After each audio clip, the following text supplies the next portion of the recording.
Ada utang? Nggak Itu ada. ada utang? Alhamdulillah sih nggak ada, Tat. Oh, kirain minta anak bayar utang.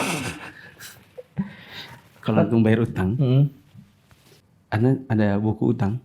Oh, yang di rak itu, Tat. Yang warna merah. Iya.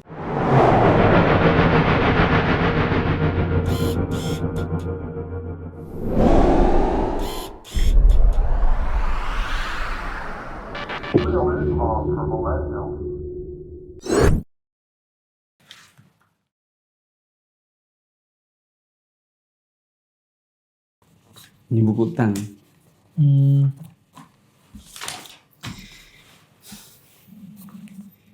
Cicilan 87 juta.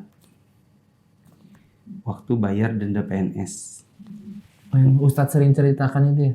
Dulu kalau misalnya kajian Ustadz keluar dari PNS Ya. harus bayar. Ya. Pinjamnya 87 juta di tanggal 14 Agustus 2015. Selesainya tanggal 30 Desember 2015. Berarti Ana membutuhkan 4,5 bulan untuk melunasi 87 juta. Masya Allah. Berarti kira-kira Ana bayar per bulannya 20 juta.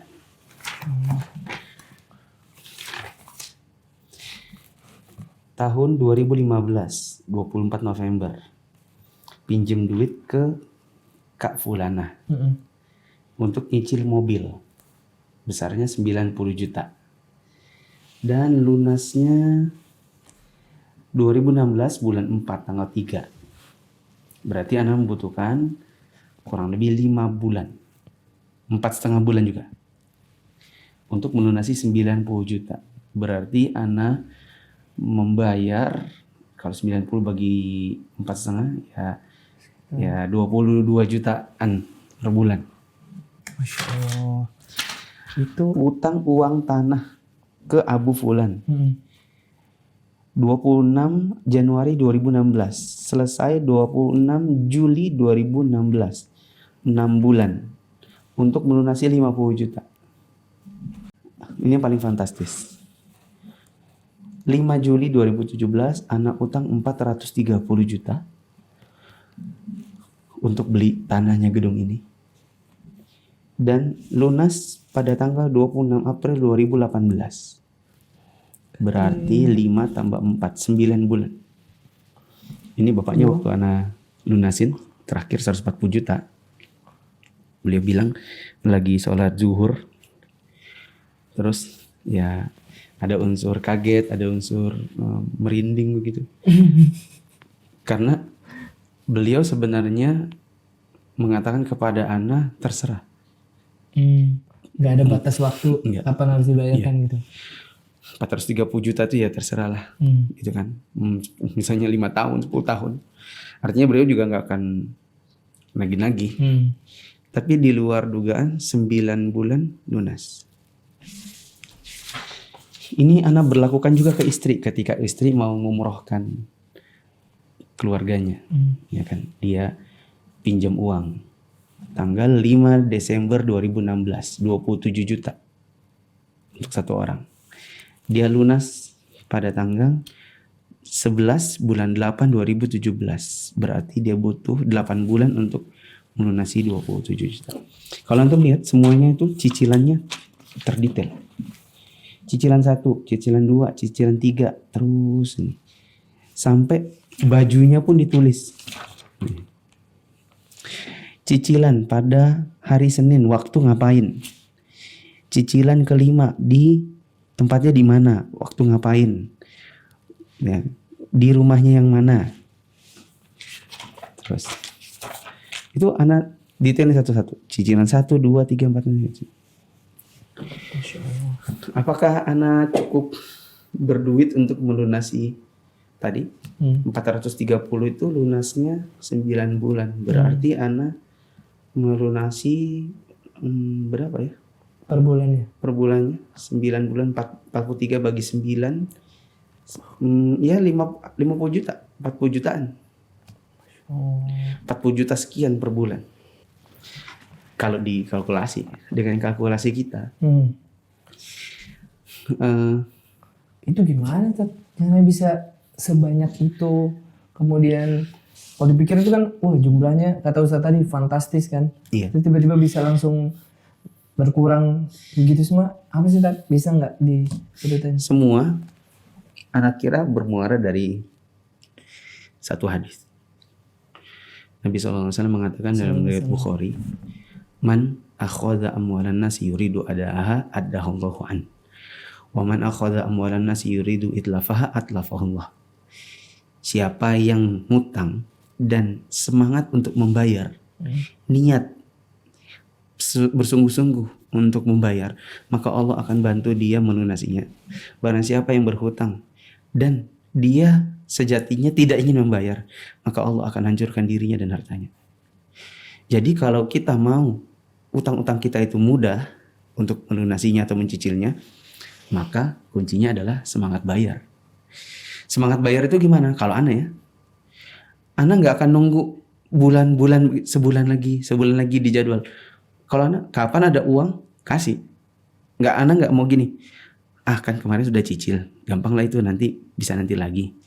Apalagi kayak bapak yang di Jakarta ini kan, terserah Ustadz, nggak ada batas waktu. Lalu Ana berleha-leha, nggak mau Ana. Kapan ada duit kasih, kapan ada duit kasih. Jadi kayak cicil mobil ke Kak Fulana itu, kalau nggak salah setiap Senin Ana nyicil. Ada duit cicil, berapapun yang ada. Kalau yang tadi utang tanah 50 juta, ini kan gara-gara gantiin adik ipar. Setiap pergi kajian, karena kajiannya dekat rumahnya, mampir pasti langsung ke rumahnya. Gitu. Jadi Allah memudahkan kita untuk melunasinya. Contoh, dari mana Anda dapatnya? Kalau yang utang PNS, jam 11:30 malam waktu Balikpapan sudah tidur, itu dia telepon. Sana lihat ternyata Syekh Sastri, yang baru aja kita bahas bukunya. Masya Allah. Syekh Sastri nelpon. Assalamualaikum. Syekh bilang, Waalaikumsalam warahmatullahi wabarakatuh. Muflih, naim, tidur. Naam ya Syekh, sudah tidur tadi. Oh ya, maaf ya katanya. Gimana kabarmu? Ini. Saya dengar kamu ada utang lewat temannya. Iya Syekh.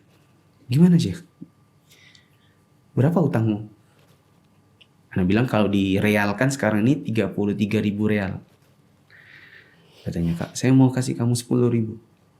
Dan itu nggak ada seberapanya sih bagi beliau. Saya mau kasih kamu 10.000.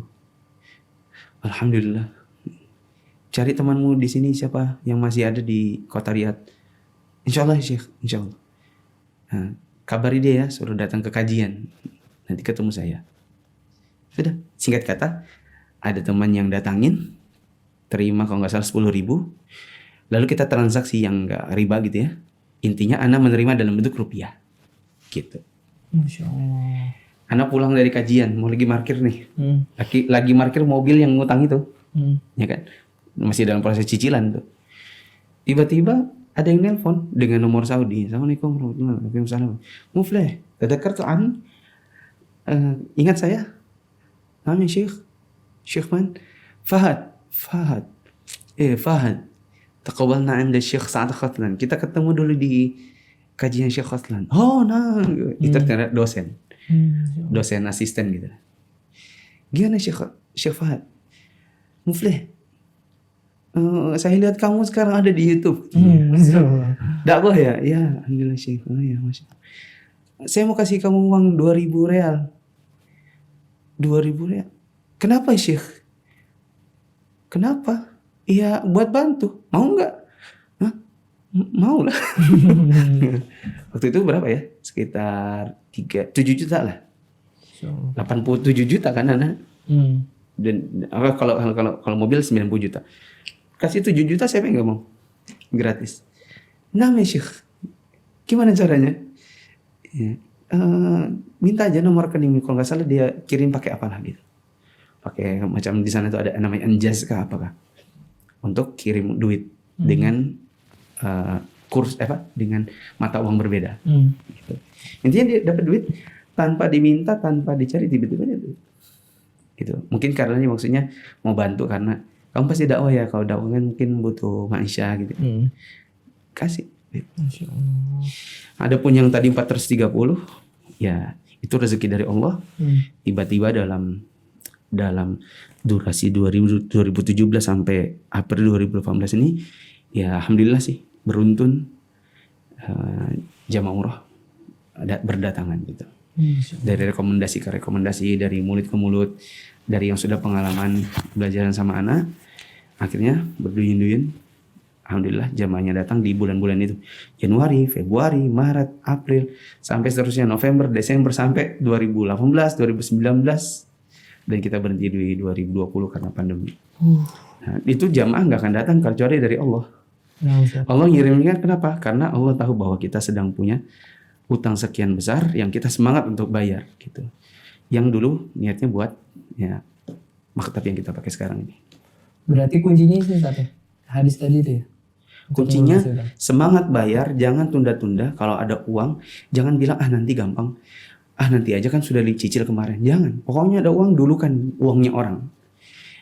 Kebutuhan antum yang sekunder lewat dulu. Mau beli ini, mau beli itu, mau jalan ke sana, jalan sini, lewat dulu. Mau makan nanti dulu. Yang primer dulu. Utang primer juga. Gitu. Supaya Allah bantu. Assalamualaikum warahmatullahi wabarakatuh. Teman-teman yang dirahmati Allah, video tadi merupakan ilustrasi tentang bagaimana kalau seandainya kita sedang terlilit utang. Bagaimana cara melunasinya. Apa tipsnya bila kita terpaksa berhutang, lalu kemudian kita mengharapkan Allah membantu kita dalam melunasinya. Tapi kalau kita berbicara tentang hukum asal utang, maka kita harus tahu bahwa utang itu hukum asalnya makruh. Kita baru boleh berhutang bila ada kebutuhan. Tapi bila tidak ada kebutuhan, maka berhutang itu sifatnya dibenci. Nabi SAW mengatakan, Allahumma inni a'udzubika minal ma'thami wal maghram. Ya Allah, aku berlindung kepada Engkau dari dosa dan utang. Di antara para sahabat ada yang bertanya, ya Rasulullah, mengapa Anda banyak berlindung dari hutang? Kalau dosa kita paham, tapi berlindung dari hutang. Maka Nabi SAW mengatakan, Inna rajula idza ghurima haddatha fakadzaba wa wa'ada fa akhlafa. Sesungguhnya seseorang itu kalau terbiasa berhutang, maka kalau dia berkata-kata atau berucap biasanya akan tercampur dengan dusta. Dan apabila dia berjanji biasanya akan sering mengingkari. Dan itulah yang banyak terjadi kepada sebagian orang yang suka berhutang. Sebagian orang di zaman sekarang berhutang bukan untuk sesuatu yang penting. Seperti berhutang untuk membeli handphone baru, membeli motor baru, motor kedua, ketiga, beli mobil seperti tetangga, beli rumah. Yang sebenarnya itu bukanlah sebuah hal yang darurat, sekedar keinginan atau hajat. Mereka berhutang kadang-kadang dengan riba. Kalau kita berkaca pada Nabi SAW, dahulu beliau berhutang hanya untuk urusan makanan atau untuk urusan kuda atau unta dalam rangka perang. Bukan untuk nambah koleksi. Kita sering dengar Nabi SAW wafat dalam keadaan masih ada baju besinya yang digadaikan. Digadaikan buat apa? Digadaikan untuk membeli makanan. Bukan untuk menambah koleksi harta. Maka teman-teman yang dirahmati Allah, jangan berhutang kecuali sangat-sangat terpaksa. Kecuali sangat-sangat penting. Membeli tanah untuk kepentingan sebuah area dakwah. Berhutang karena ada orang terlilit utang lalu kemudian kita menggantikannya karena kita insya Allah bisa untuk membayar cicilannya. Membeli kendaraan karena sedang membutuhkannya untuk keperluan pergi dakwah keluar kota. Dan hal-hal yang lain yang memang sifatnya dibutuhkan. Memang kebutuhan manusia satu dengan yang lainnya bisa berbeda-beda. Tetapi yang penting harus diyakinkan di dalam hati bahwa kita tidak berhutang kecuali untuk sesuatu yang memang sangat-sangat kita butuhkan. Tambahan terakhir, jangan berhutang kecuali kita yakin kita mampu mencicilnya. Karena seseorang yang berhutang lalu kemudian dia yakin bahwa dia tidak mampu lagi membayarnya, maka bagi saya pribadi lebih mending meminta bantuan saja daripada membebani diri menjanjikan sesuatu yang akhirnya membuat nama kita kurang baik di mata orang. Karena biasanya kalau berhutang lalu kemudian lambat mencicil, telat mencicil, lalai dalam mencicil, itu akan mengurangi muruah kita sendiri. Demikian kurang lebihnya, mohon maaf. Assalamualaikum warahmatullahi wabarakatuh.